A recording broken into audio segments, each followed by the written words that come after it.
Hello everyone. आज हम इस वीडियो में 7th क्लास की जो इंग्लिश की लिटरेचर की बुक है उसके चैप्टर 1 मंकी ट्रेबल के क्वेश्चन आंसर्स पढ़ेंगे कि इन क्वेश्चन आंसर्स को पढ़ने के बाद में आपको ये चैप्टर बहुत अच्छे से रिवाइज हो जाएगा। चलिए देखते हैं, स्टार्ट करते हैं। Understanding the story. A part. Some statements based on the story are given below.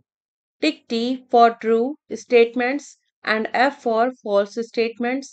Rewrite the false statements after making corrections. इस क्वेश्चन में आपको बताना है कि इसमें कौन से करेक्ट स्टेटमेंट्स हैं, ट्रू स्टेटमेंट्स हैं और कौन से फॉल्स स्टेटमेंट्स हैं, और जो गलत स्टेटमेंट हैं उनको रीराइट करना है, उनको फिर से लिखना है। तो चलिए स्टार्ट करते हैं। फर्स्ट देखते हैं।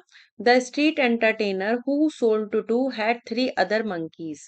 स्ट्रीट एंटरटेनर जिसने टूटू को बेचा था उसके पास 3 और दूसरे बंदर थे। तो ये फॉल्स स्टेटमेंट है, इसको रिराइट करना है। The street entertainer who sold Tutu had 2 other monkeys. Street entertainer जिसने टूटू को बेचा था उसके पास टूटू के अलावा और 2 बंदर थे। सेकंड देखते हैं। Rocky often gave chocolates and walnuts to the narrator.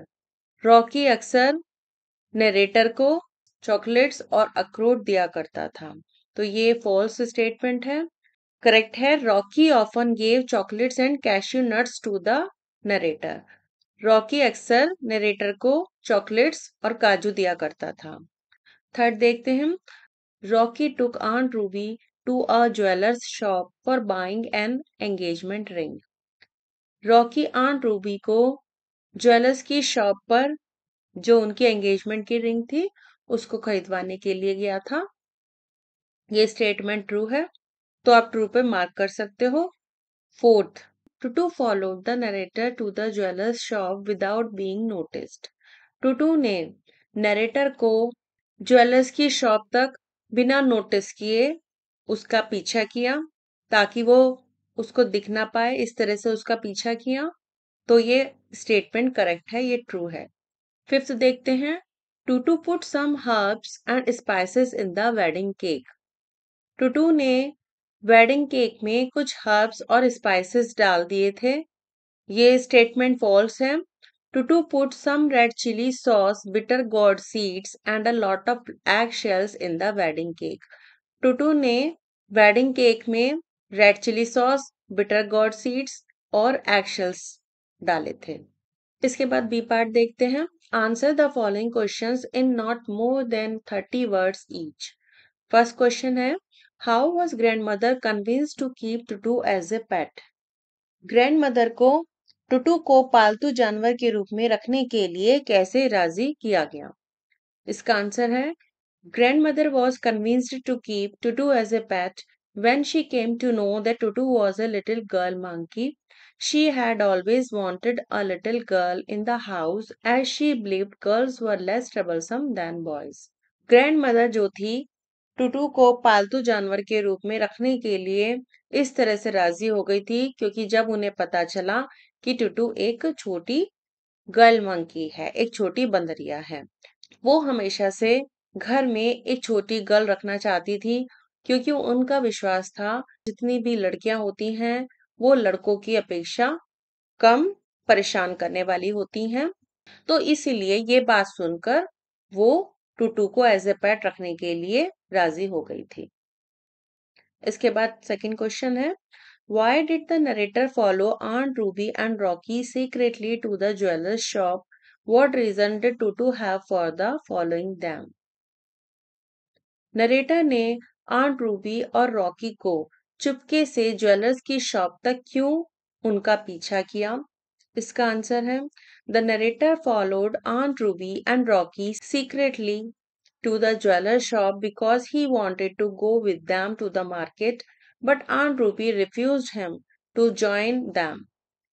जो नरेटर था उसने आंट रूबी और रॉकी को चुपके से ज्वेलर्स की शॉप तक उनका पीछा किया क्योंकि वह उनके साथ बाजार जाना चाहता था, लेकिन आंट रूबी ने नरेटर को पहले ही मना कर दिया था कि वो उनके साथ ना जाए। When Tutu came to know that something important was about to happen, she decided to follow them. लेकिन जब टूटू को पता चला कि कुछ इम्पोर्टेंट होने वाला है, तो उसने उन सबका पीछा करने का निश्चय किया। यही रीजन था जिसकी वजह से वह उनके पीछे गई थी। थर्ड क्वेश्चन है, why did the people in the bazaar chase टूटू? जितने भी लोग बाजार में थे, उन्होंने टूटू का पीछा क्यों किया? इसका आंसर है, the people in the bazaar chase Tutu because she had run away with a pearl necklace. जितने भी लोग बाजार में थे, उन सब ने टूटू का पीछा इसलिए किया क्योंकि टूटू जो है एक पर्ल नेकलेस को लेकर, एक मोती के नेकलेस को लेकर भाग गई थी। फोर्थ क्वेश्चन देखते हैं, what did Tutu do with the necklace? How was it restored to the shopkeeper? Tutu ने नेकलेस के साथ क्या किया और ये शॉपकीपर को फिर से कैसे मिला? इसका आंसर है, टूटू flung the necklace in a small canal that ran down the road. The shopkeeper, Rocky, narrator, and the several people dived into the canal. Finally, Rocky found the necklace and returned it to the shopkeeper. टूटू ने necklace को road के पास में बहने वाली एक छोटी सी नहर में फेंक दिया था। शॉपकीपर, रॉकी, नरेटर और बहुत सारे लोगों ने उस कैनाल में छलांग लगा दी थी। अंत में रॉकी को वह नेकलेस मिल गया और उसने शॉपकीपर को इसे वापस लौटा दिया। फिफ्थ क्वेश्चन देखते हैं, why do you think some guests were not seen for several days after the marriage? आपको क्यों लगता है कि कुछ मेहमान शादी के बाद कई दिनों तक नजर क्यों नहीं आए? इसका आंसर है, Tutu had added red chilli sauce, bitter gourd seeds, and a lot of eggshells in the wedding cake. The guests must have fallen ill after eating that cake, so they were not seen for several days after the marriage.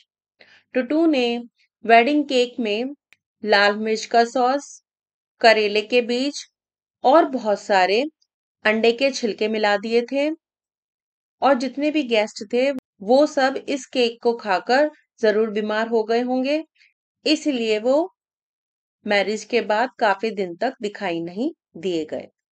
C part देखते हैं, the sentences below give an account of the menace that Tutu created in the bazaar, but the sentences are jumbled. Rearrange them by writing appropriate serial number in the box provided against each sentence. The opening sentence is given. नीचे कुछ sentences दिए गए हैं और ये sentences वो हैं जिसमें टूटू ने बाजार में जो शैतानियां की थी और ये सेंटेंसेस जम्बर्ड हैं। इनको आपको अरेंज करके जैसे जैसे स्टोरी में दिया गया है उसी तरीके से आपको इनको लिखना है। इनके सीरियल नंबर यहाँ बॉक्स में फिल करने हैं। ओपनिंग सेंटेंस दिया गया है, Tutu followed aunt Ruby and Rocky secretly to the jeweller's shop. Tutu ने आंट रूबी और रॉकी का चुपके से ज्वेलर की शॉप तक पीछा किया। इसके बाद में जो स्टोरी में सेंटेंस है, सी का आंसर 1 लिखना है। She slipped into the shop without being noticed. वो शॉप में बिना किसी के नोटिस के चुपचाप से आ गई थी, तो ये इसके आगे नंबर 1 लिखना है। फिर आप देखेंगे 2, जे के आगे 2 लिखना है। She took a pearl necklace and put it round her neck. उसने एक पर्ल नेकलेस उठा लिया था और अपने गर्दन में डाल लिया था। इसके बाद आप देखोगे एच के आगे 3 नंबर लिखना है। Aunt Ruby and the jeweller saw her and tried to grab the necklace. Aunt Ruby ने और ज्वेलर ने उसको देखा और उससे नेकलेस वापस लेने की कोशिश की। इसके बाद में आपको देखना है, देखो जो डी सेंटेंस है, Tutu rushed out into the market. इसके बाद में इसके आगे 4 लिखना है क्योंकि उसके बाद टूटू जो थी नेकलेस को लेके मार्केट में चली गई थी वहां से एकदम से। फिर ए के आगे 5 नंबर लिखना है। Rocky the jeweller and the several people in the market followed her. Rocky jeweller ने और बहुत सारे लोगों ने उसका पीछा किया। इसके बाद में बी के आगे 6 लिखना है। Tutu left on the back of a scooterist. Tutu एक स्कूटर जो चला रहा था पर्सन, उसके पीछे बैठ गई थी। फिर एफ के आगे 7 लिखना है। She then landed on a donkey which panicked and rushed down the road. उसने एक इमरजेंसी लैंडिंग करी थी, वो डोंकी के ऊपर एकदम से आकर बैठ गई थी, जो कि बाद में घबरा भी गया था और इधर-उधर भागने लगा था। फिर ई के आगे 8 लिखना है। Tutu took the road leading to the narrator's house. उसके बाद में टूटू जो थी, वो नरेटर के घर तक जाने वाली रोड थी, उस पर जा रही थी। इसके बाद जी के आगे नंबर 9 डालना है। She threw the necklace into a canal. उसने जाते जाते जो था नेकलेस को एक नहर में डाल दिया था, फेंक दिया था। और लास्ट में आई के आगे नंबर 10 डालना है। Rocky dived into the canal, trace the necklace and return it to the shopkeeper. Rocky ने नहर में छलांग लगा दी थी, नेकलेस का पता लगा लिया था और इसको वापस शॉपकीपर को दे दिया था। तो इस तरह से जैसे आपके चैप्टर में जैसे जैसे इंसिडेंट है, उसी ऑर्डर में ये आपको फिल करना है। यहाँ पर ये आंसर भी दिया हुआ है। इसके बाद हॉर्स देखते हैं। Some animals have a sharp mind, they amaze us by their actions. Do you think they are able to think in the right direction? Why और व्हाई नॉट? कुछ एनिमल्स होते हैं जिनका माइंड बहुत तेज होता है, वो अपने एक्शन से, वो अपने कामों से हमें हैरान कर देते हैं। तो क्या आपको लगता है कि वो बिल्कुल सही डायरेक्शन में सोचते हैं, जो वो सोचते हैं वो बिल्कुल सही होता है? और क्यों और क्यों नहीं? तो इसमें आपको आंसर देना है। तो इसका आंसर देखते हैं। There are many animals which have a sharp mind and they also have feelings of love and emotions, but it doesn't mean that they are always able to think in right direction. It is only the human beings who have developed their minds to such an extent that they can take right decisions. बहुत सारे animals होते हैं जिनका mind बहुत sharp होता है और उनमें लव और इमोशंस की भी फीलिंग्स होती है। लेकिन इसका मतलब ये नहीं होता कि जो वो सब कुछ सोचते हैं वो बिल्कुल सही डायरेक्शन में सोचते हैं। यह केवल ह्यूमन बीइंग्स ही हैं, जो इंसान हैं, उनके ही माइंड ऐसे होते हैं जो इतने डेवलप होते हैं, जो कि केवल राइट डिसीजन ले सकते हैं। इतनी ताकत एनिमल्स के अंदर नहीं हो सकती कि वो राइट डिसीजन ले सकें। इसके बाद लाइफ स्किल्स देखते हैं। Do you like to if given a chance would you like to keep her as a pet? क्या आप टूटू को पसंद करते हैं? यदि आपको मौका मिले तो क्या आप उसे एक पालतू पशु की तरह अपने घर में रखना पसंद करोगे? इसका आंसर देखते हैं। Yes, I like Tutu a lot in the story. हाँ, मुझे टूटू स्टोरी में बहुत पसंद आई।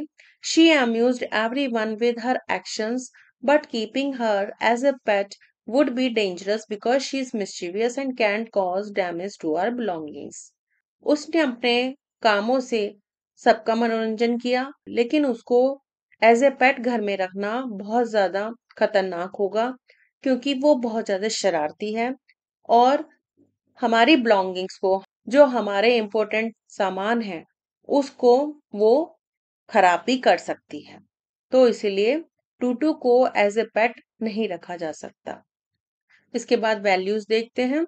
The narrator decided to secretly follow Aunt Ruby and her fiancé Rocky to the market. Is he justified in doing that?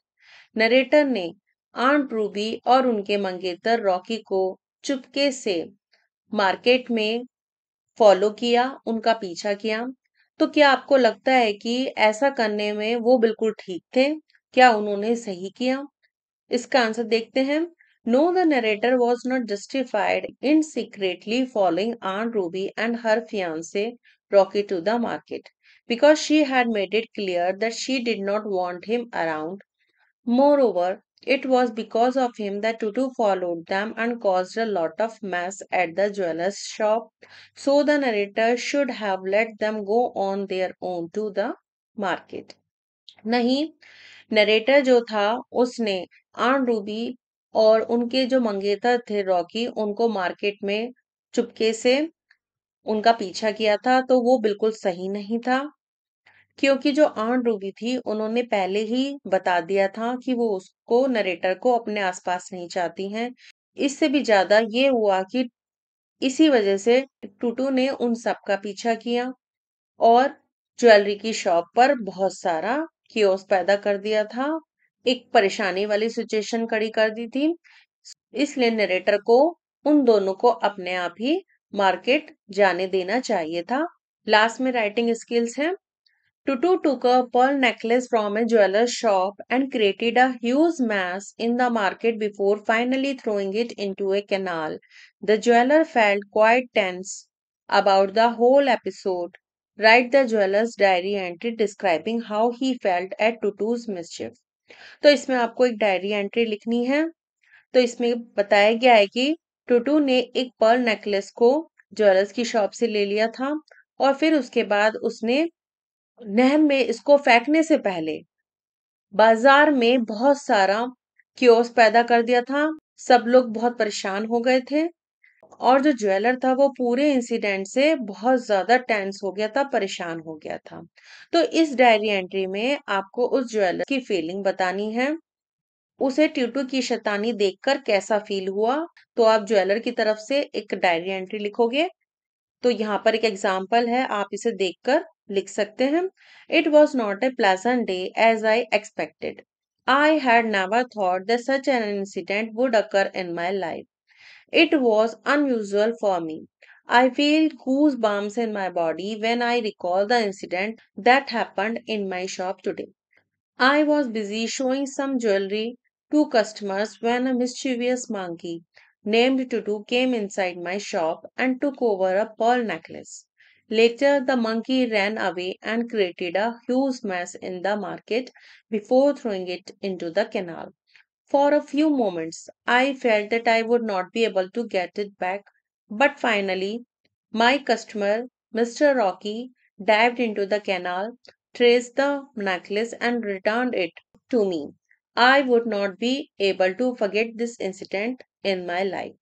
Jeweler. तो इस तरह से आपको एक डायरी एंट्री लिखनी है। यहाँ पर हमने इस चैप्टर के सारे क्वेश्चन आंसर्स डिस्कस कर लिए हैं और मैं आपसे कहना चाहती हूँ कि अगर आपको इस चैप्टर से रिलेटेड कोई भी परेशानी है, आपकी जो भी क्वेरीज हैं, तो आप कमेंट करके बता सकते हैं। बाकी मेरी जितनी भी वीडियोस हैं उस पर आपके बहुत अच्छे अच्छे कमेंट्स आए हैं, तो उसके लिए थैंक यू। तो मिलते हैं फिर नेक्स्ट वीडियो में।